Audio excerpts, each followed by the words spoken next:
Hello and welcome to the Book by Book, a podcast about the odd book or two we've read. I'm your host Scott, but I'm not alone. Tobie's here. This episode we're continuing with the third story in Stephen King's 4 Past Midnight, The Library Policeman. It's going to be pretty spoiler heavy, but if that's okay with you, continue on and I'll see you on the other side.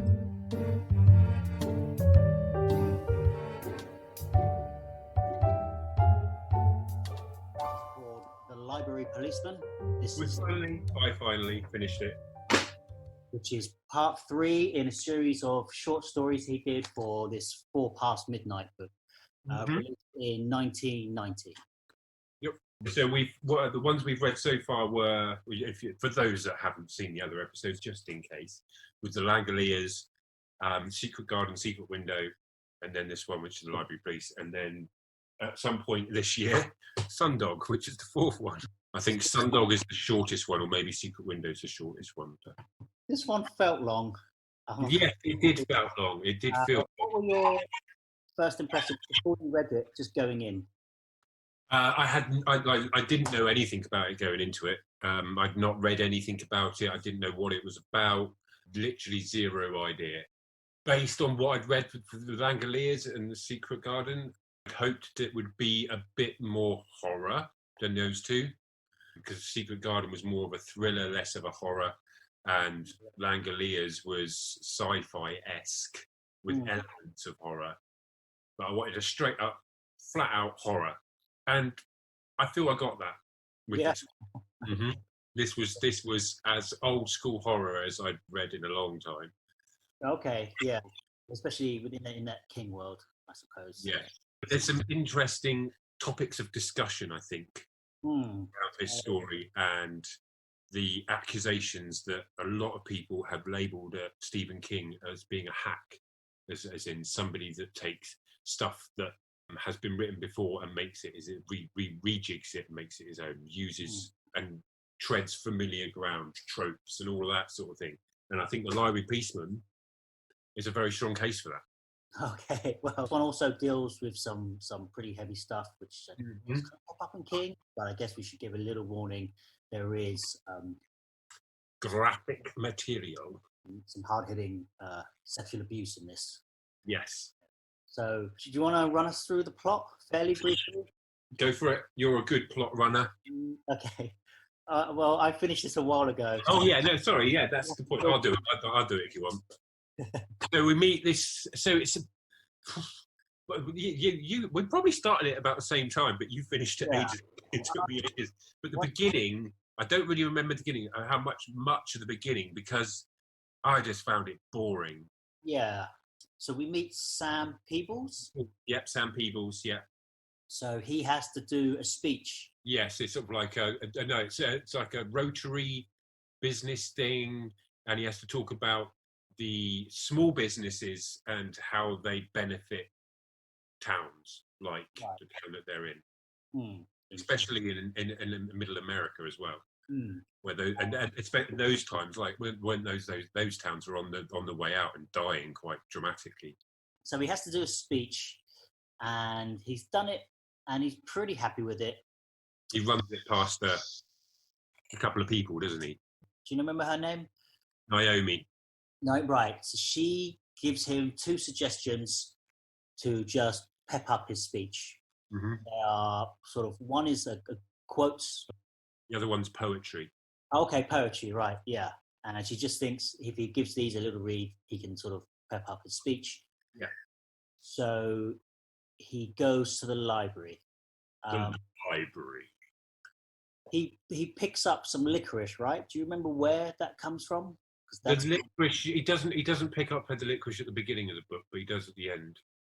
I thought that's what kind of sparks it. Like right before he goes into the library, he comes into contact with some licorice. I don't remember that. I just remember him going to the library, standing in front of it and feeling uneasy about going in there. Right. Kind of like hamstrung. He has to do it for the good of his business, and standing in front and making a fool of himself in front of all of his peers and whatnot. And he doesn't know why he feels uneasy at the library. No, nor do we at that point in time. goes in and has a wander around. When he walks in, he sees a poster, doesn't he? The poster. Yeah, kids' corner. I get lost in the geography of the library. So when he walks in, there is a clear poster on the thing that just says silence, and that resonates with him because it's quite firm and it makes sense within the library. Then there's another one about something to do with the Red Riding Hood and the wolf. There's one that's about Simple Simon, and there's like a kid in the back of a car looking out the back window, fear stretched across his face or etched across his face. And it says, "Don't forget to return your books or the library policeman will come and get you," just like Simple Simon or something like that. And the artistry is really sort of, it's not like cartoony, it's not caricature. These posters are used as fear sticks to beat the children with, to strike fear into their very hearts so that the bad babies will not forget to return their books. So there's quite a few, right? In the beginning, when he first goes into the library, he only sees the ones in the foyer, and that's kind of it, I think. Just the ones in the foyer, because he only addresses it on the way out when he's talking to the woman, the librarian. Okay, so so he goes in, he sees these posters, they unsettle him, and he's like, well, that's a bit too much for kids. It's quite scary, those things. And then he had, like you say, had to wander around the library, and he meets the librarian, who is a lady called Ardelia. And she comes across as quite your stereotypical librarian, quite stern, but a bit of spunk about her. She's got a little bit going on, but she's very, very firm. And the library is very dated as well. Like there's a very high ceiling, long windows you have to open with a pole, pull the windows down. It's really high up, so you have to have this really long pole to do it. It's all sort of, it doesn't feel like it's a 1990s library, let's put it that way. It's more of a 1960s library. It hasn't been brought up to date. But it doesn't sit quite right with him, but it doesn't feel out of place because it's a library and you expect libraries to. We get that view of her as just like a stern head teacher, right? Like a sort of. Exactly that. So he meets her, they have a sort of stilted discussion that, again, he's kind of like, crikey, she's a bit scary, this woman, because she's like a headmaster or headmistress, piercing eyes and all that sort of thing. So he inquires about these library books that Naomi had recommended to him, and she takes him through into a different part that has reference books and things like that.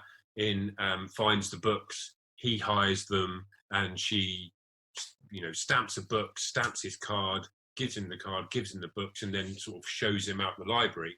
But the whole time she's like, I'm giving you these books. We don't usually rent these books out, but it's clear that you need them, and they will definitely come and help with your speech. So I'm going to do you a favour. 7 days. I want them back within 7 days. But if you don't return them within 7 days, the library policeman will get you. Right. And that's kind of what this thing is about. And he's like, the library policeman, sort of thing. No, seriously, don't. I'm giving you these in good favour. If you don't return them, the library policeman will come and get you, and they will. And it's kind of like half joking, but there's something in the core of him that's like, okay, I get what you're saying. I won't be late with the books. I promise. I will return them on time. As long as you return them on time, we will be fine. As they're walking out, he's been ruffled by this stern approach she's taken, like talking to him like a kid. So he decides to turn the tables a bit and focus on the posters on the way out. Don't you think these posters are a bit extreme? They're like, this kid in the back of this car is scaring me. I don't know how the kids are going to be feeling about this, but it's pretty bloody terrifying. I'm not sure if it's quite appropriate, which Ardell takes a bit of a disliking to, and then sort of hammers home even further the importance of returning the books and the imminent arrival of the library policeman if he doesn't. They're sort of getting on, right? Like, I know at the beginning he's mixed, it's a tentative back and forth.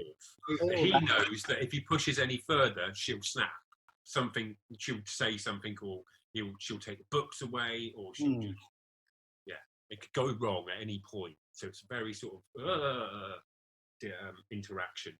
So he takes these books home, uses them, in his study, writes his speech or rejigs his speech, says his speech at the Rotary meeting, and it goes down, sets the house on fire. Everybody loves it. It goes, it's standing applause. He's gobsmacked, doesn't know what's happened, why it's happening.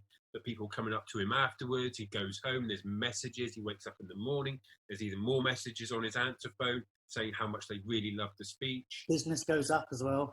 Yeah. Then everything starts to be rosy. And then like a week passes and he's still like living off the fruits of his labour, as it were.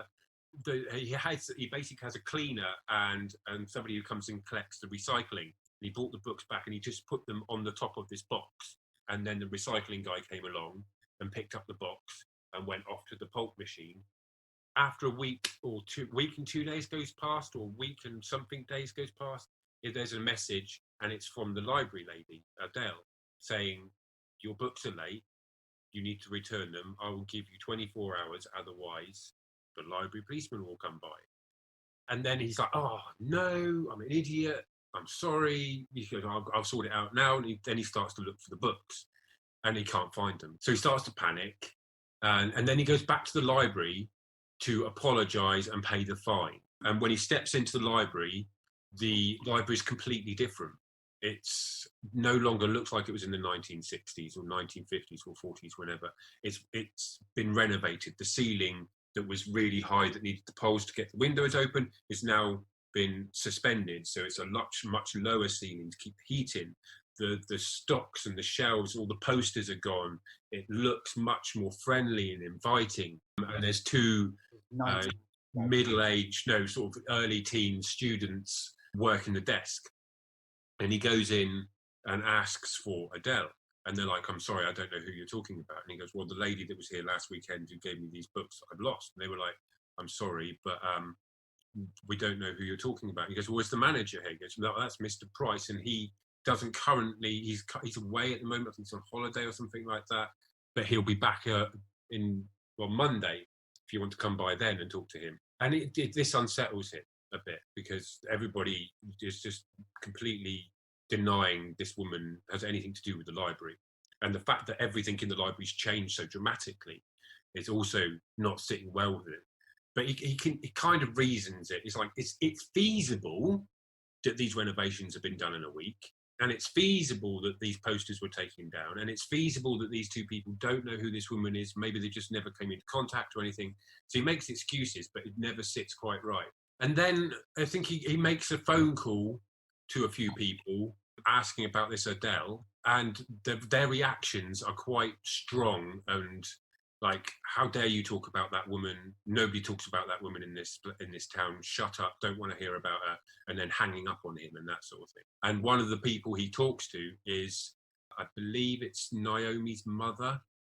And she says she's doing this and this on these days, but you can find her an AA meeting, in essence, or a meeting.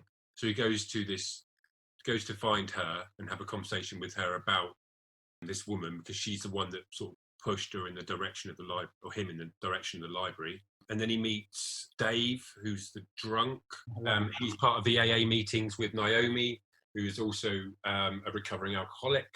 These are all secrets. So he sees it happening, but he doesn't approach the meeting. He stays in the shadows, and then he walks out and tries to address it later on. By this point, we're now like a week and 2 days after the library books are late, and he receives a visit from the library policeman on the doorstep. There's a knock at the door, and there's very tall, 7 foot plus, dressed in black. If anybody's seen the Haunting of Hill House, the tall man with the cane kind of reminds me of that a bit. And this man comes in to his house and just scares the living shit out of this guy. Terrorizes him in the most terrific way without actually touching him. It's just an oppressiveness that makes Sam just go and wet himself, and he's just a puddle of muck. So the library policeman terrorizes him and then says, you have to do something. It's like, you have to return the books, or you have to find the books and get them returned. Otherwise, I will come back. And it won't be good for you. All of this puts the fear of God into Sam. And he makes frantic tries to find the books, fails, and ends up going to this AA meeting because I think Dave is the guy that collects the recycling stuff. Oh, okay. This is sort of, And that's why he goes and sees Dave and asks him whether he saw the books. And by doing that, he mentions Ardell. Dave has a really bad reaction to the name of Ardell. And Naomi severs all ties with him and says, "Leave us alone. Don't mention that name. What have you done?" She misinterprets what's going on. And Naomi, when he mentions the name to Naomi the first time, she laughs it off and goes, "Yeah, right, okay, Sam." And then the conversation diverts really quickly. You don't make too much of it. It's kind of alluding to what's going on at this point. And then, that all comes back when he turns up and he asks Dave about the books. And then Naomi has a go at him and then apologizes. And so then it starts to unfold that Sam does a little bit more digging. Dave knows an awful lot. He goes to a library out of town to look at microfilms, like backdated things, just to see when the library was renovated, when this Ardell was actually part of the library. And the more digging he does, the more he finds out that this woman was part of the library, but many, many years ago, and died in mysterious circumstances. She just disappeared. Then they start to formulate a plan. Sam, Naomi, and Dave get these books from another library and bring them back and then hand them in as those. But while all this is happening, you get the backstory of why Dave is so terrified of Ardell. And it turns out that back in the 60s, Dave was very much in love with this Ardell. And she ran the library after the previous head librarian, had died in mysterious circumstances of a heart attack. And it turns out that he'd had an altercation, although originally they got on really well, Ardell and the previous boss. They'd had an altercation over the implementation of this Red Riding Hood poster, which is one of the first ones that she brought in. She said that the reason it was so graphic and so scary was to instill fear into the bad children. And he disagreed with it and demanded that she took it down. So she did. And then when she was with Dave later on, back at her house, she was ranting and raging and really, really angry. And he said that he could see reds in her eyes. And he's always drunk at this point. At this point in his life, he's an absolute wreck. He's just necking alcohol for fun. So then the previous boss dies of this heart attack. She becomes the next in command because pretty much everybody in the community thinks the world of her. So she becomes the boss of the library and changes things how she wants them. So more of these posters are devised and designed by Dave the drunk. He's completely obsessed with her by this point, Dave. His entire purpose in life is to drink and serve her. And so he devises these posters and they get more and more graphic. One of them is of a boy splatted on the pavement under a steamroller. His head is like, and you can just make out his face and all his body and everything is splattered and there's real blood and it all looks really realistic and everything. The original poster he drew was a caricature version of the same piece of art because that's what she wanted, not a caricature version. She goes, "There's not enough red in this poster. I want more red. I want the children to be terrified." Against his inner willing, because everything about him is just to serve her, he draws this poster of this kid that he's seen looking terrified going into the children's room, which is where she takes all the kids on a Tuesday and a Saturday to read to them. And he devises all these posters more and more graphic in nature. And then over time, he ventures into the kids' corner while she's doing her kids thing. And this is where it unfolds what she's about, who she is. While she's reading to these children, they fall into a trance and listen to her stories. And she tells nursery rhymes. So she'll tell a nursery rhyme like Goldilocks and the Three Bears, for instance, is a story that she tells. But she tells her version of it, in which Goldilocks is a yob. And she walks in and she just trashes everything. She puts poison in the porridges and really, really vile, nasty piece of work. The bears come home and they basically chop her up, sever her head, stew her and eat her and all that sort of thing. So it's very graphic, lots of blood, lots of twisting on what is actually quite dark story tales anyway, and makes them really, really graphic. And you can see the children some of the children, while they're in a trance, become more and more agitated and worked up, scared to their very core. They almost come out of this trance terrified, and she will take that one kid and say, everybody else, I need you to relax. And all the kids will just go and sit there in this trance, just like hypnotized out. Yeah, hypnotized out. And she will take one of the children into the bathroom, and Dave witnesses what happens in the bathroom one time.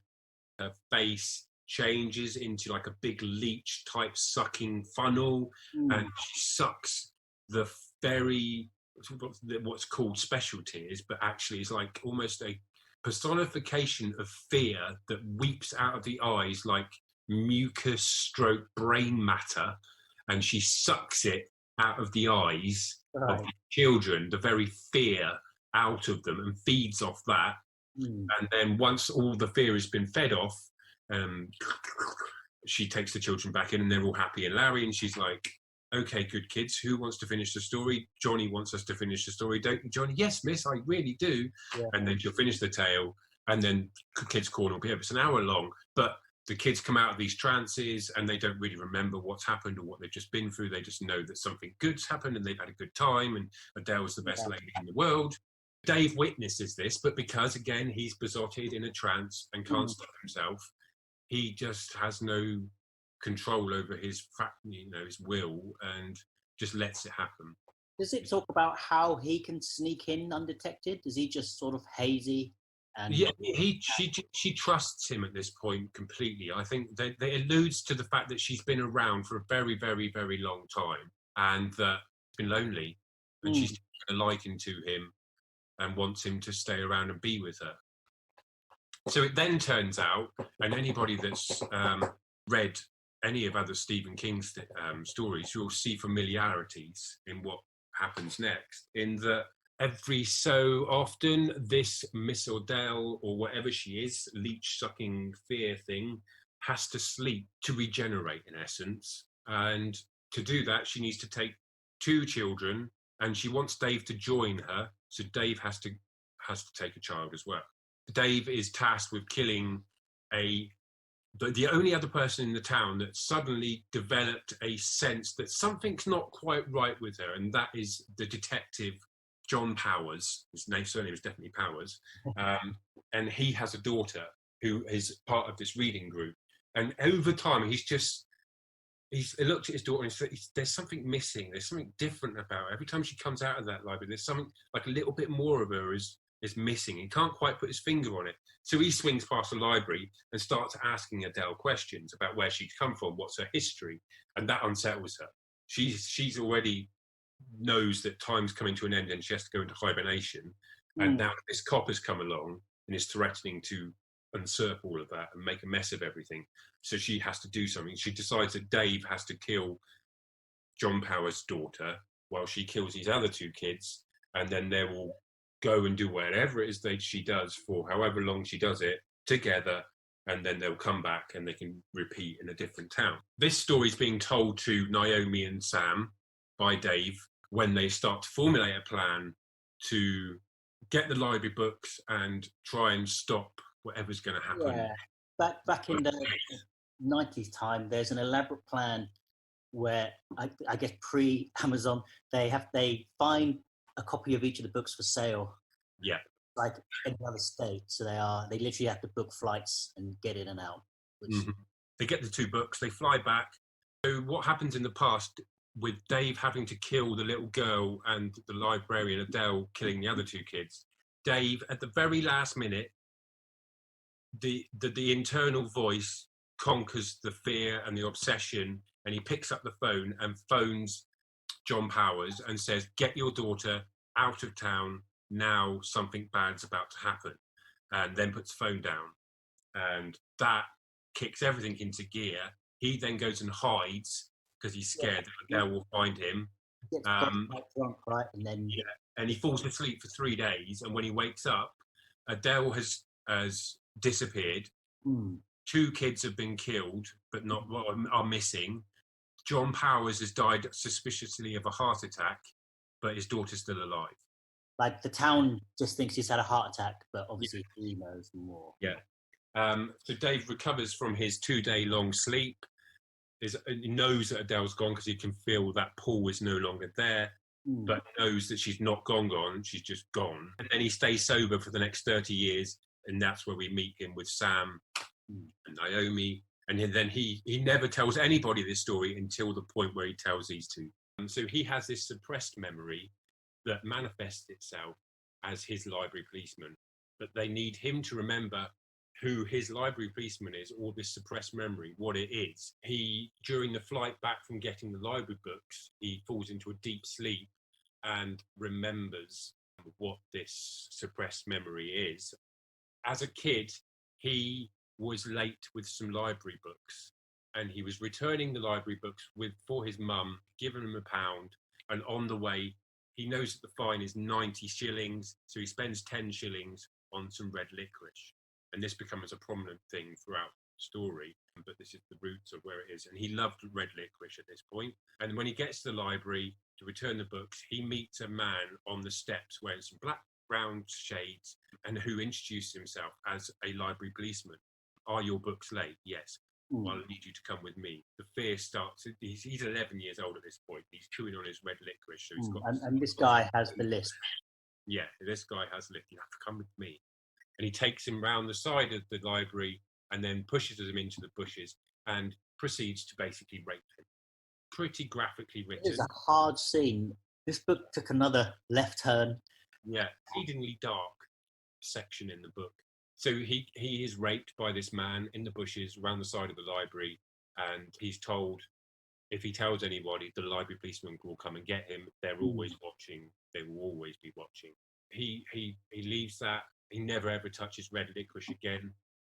That's why he was so afraid of libraries. He refused to ever go in a library again. That's why he had such a problem when Naomi suggested he goes to the library at the beginning. But he overcame it and he did it. So that's that suppressed memory. That's his library policeman. So by unlocking that, they are able to effectively conquer the fears that Adele's feeding off of. So they've landed, they've got their books, they're travelling back to the library to have this showdown. Dave's in the library waiting for them. And on the way back, he stops at Piggy Wiggy's to pick up as much red licorice as he can get. So he buys like 20 packets. And while they're doing the rest of the driving, he's forming this big ball of red licorice out of all the packets into one big goo. We don't really know why he's doing it, but he's just doing it because he feels like it's the right thing to do. And then they get to the library, Dave lets him in, a scuffle happens, there's a big fight, books are thrown, things are falling over. Say again? Between who? So Adele reappears, sorry, yes. Come back at this stage, right? This is where... comes back. This is like the 23-year cycle that is also prevalent in one of other Stephen King's most notorious books. So she reappears, the library policeman's there, Dave's there, Naomi's there, and Sam are there, and there's this big fight. It turns out that the library policeman is Adele. They're the same thing, same person. She's like a shapeshifter, vampire, webbing, funnel-faced, sucking. This big fight happens. Dave gets twatted with a fire extinguisher. Naomi sees to Dave. Sam takes on Adele. Adele sort of overcomes Sam and starts to use her powers to instill this fear, and he's like rabbit in headlights. And then at the very last minute, he takes his ball of licorice and plunges it into the funnel-shaped mouth that she's got, and that just that breaks the spell, brings an end to her, and she disappears. And then everything turns to normal, and everything reverts back. All the shuffling and happening never happened. Time shift.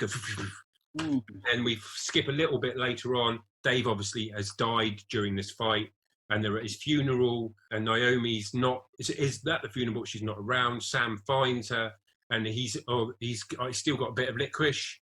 And he walks up to her, and she goes, "I don't feel right. There's something wrong with me. I haven't been feeling right for a few days." And he goes, "I understand that completely. Stand here and look at the train, just stare at the train, and stop worrying about everything, let me take care of it." And he pulls her hair out the way, and on the back of her neck is a cyst that is the remains of Adele from the library. It's like a like a little growth that will take over her body in time, and she will become the new library lady. And he takes the last of the licorice and sucks it over the top, sucks the thing out, sticks it on the railways as this train goes, splats it, and that's kind of how it finishes. The end. Library Policeman.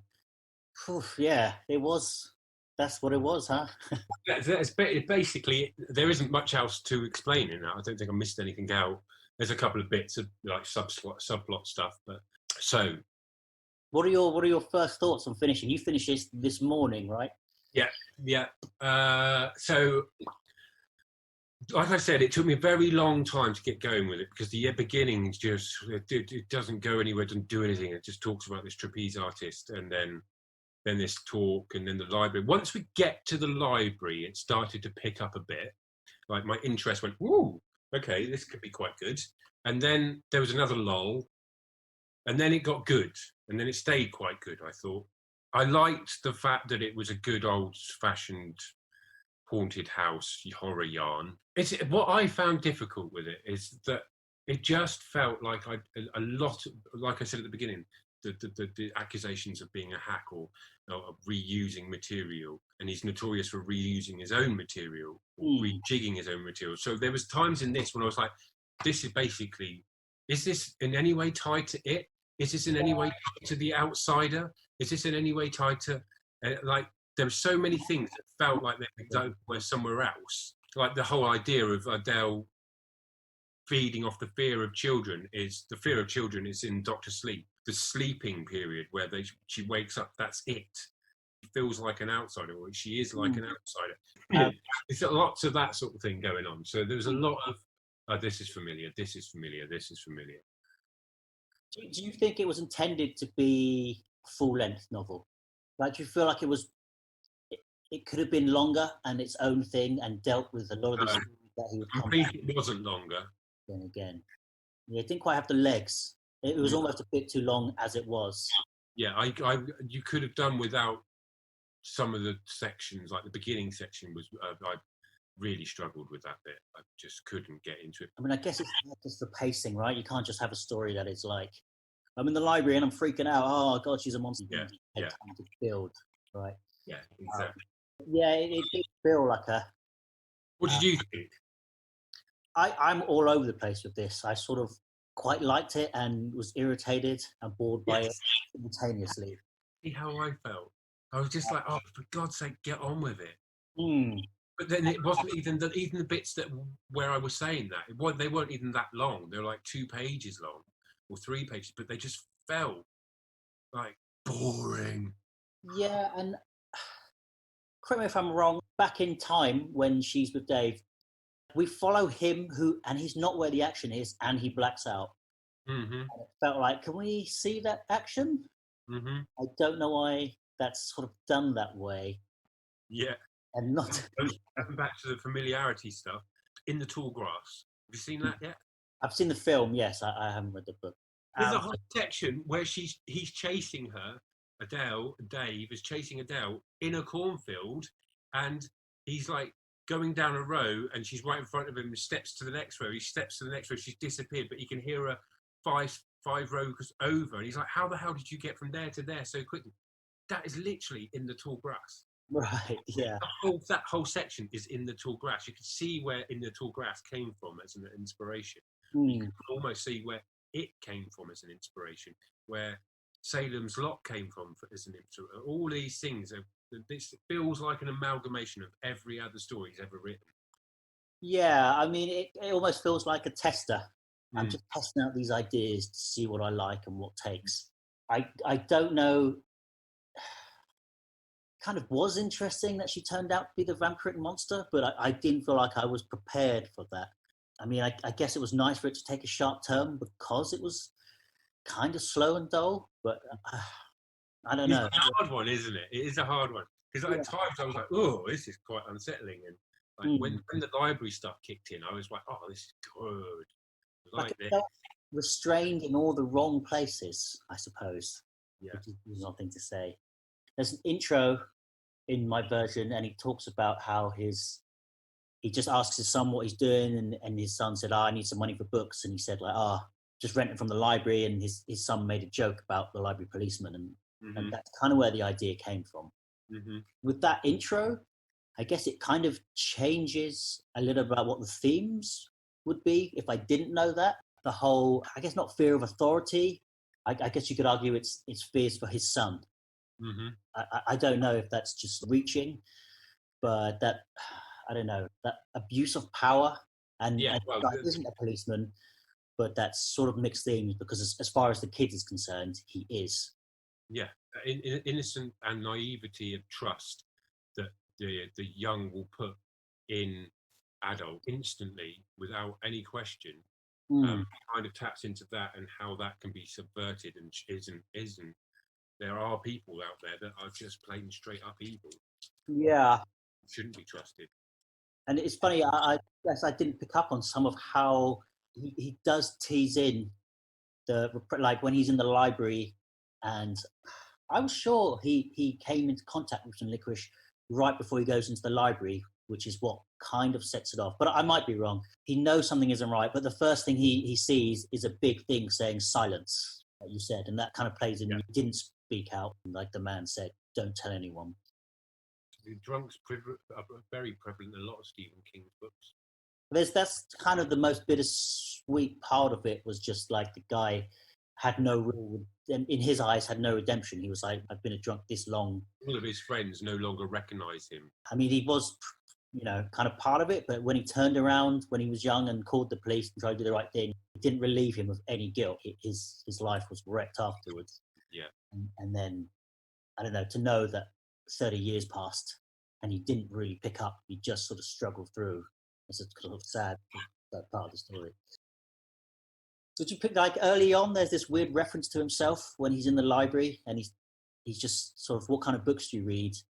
And he talks about McCannon and King. He names like 3 or 4 authors, and himself being one of them. I guess I like the McCannon nod because he wrote Swan Song, which I don't know if you've read, but it came out roughly the same time as The Stand. Okay. But it has the same themes of a kind of devil incarnate, the literal good versus literal evil after the end of the world, and the two forces amassing. And it's often sort of compared to, like, because obviously it didn't quite, he didn't make the levels of King. Yeah. I guess that was a nice nod some of the time doing his thing. Yeah. That's a tricky one. I don't really know what to make of this. I'm pleased I finished it. I'm pleased it's done and it's out the way. Yeah, it didn't have the legs. I think is the right one way you put it. It didn't have the legs, like, to sustain my interest long enough. There was too many periods of just like moments. Yeah, and I guess there's sharp enough moments that really snap you into attention. The reveal of Ardelia, the repressed memory coming forth, and that scene is horrifically graphic and detailed. Yeah. To the point where potentially some restraint might have been, because it almost doesn't really fit. Like that before, it was very unnerving to read something. I mean, do you feel like it was satisfying? Yeah. I wasn't. I don't know how I felt about the licorice ball. Yeah, I mean, that's another something you explore, I guess, in depth more in it, of the representation with the asthma. I guess it just represents a weapon, so it is a weapon. Yeah. He was taking something that he attached that sort of fear, subverting it and using it as in a positive way. Yeah, he basically reclaimed it, as it were, and took it back. It's just that if I was in that situation and that sort of thing was happening to me, I just can't imagine thinking, you know what, I'm going to get a load of licorice balls and jam it down her throat. Yeah, I mean, I guess he didn't really plan that, right? He just went on instinct. Yeah, come up with the idea when he was driving back. He was like, I need to stop somewhere. Naomi, I just need to. Don't worry about it. It'll only take a couple of seconds. And he literally gets out the car, runs into a shop, grabs a load of licorice, gets back in, and then just starts balling it up. And that's literally. Yeah, I guess it's that representation becomes literal. He's done it a few times, which I guess I don't mind too much. I guess I don't think I enjoy it overall. Just, Yeah. I don't know what to take from it. Yeah. Which I guess is, fair enough. That's most of the books from this. I mean, I don't know what I took from the Langlers. No. Like suppressed memories and things. I think this had more resonance to it than the Langoliers did with me. Like there's more things in there that made me go, oh, and look back at parts of my life or suppressed memories that maybe I've got, or just made me feel uncomfortable about things that I've buried that I don't like to think about very often. And it affected me more that way than the Langoliers or Secret Window did. But that doesn't necessarily make it a good story.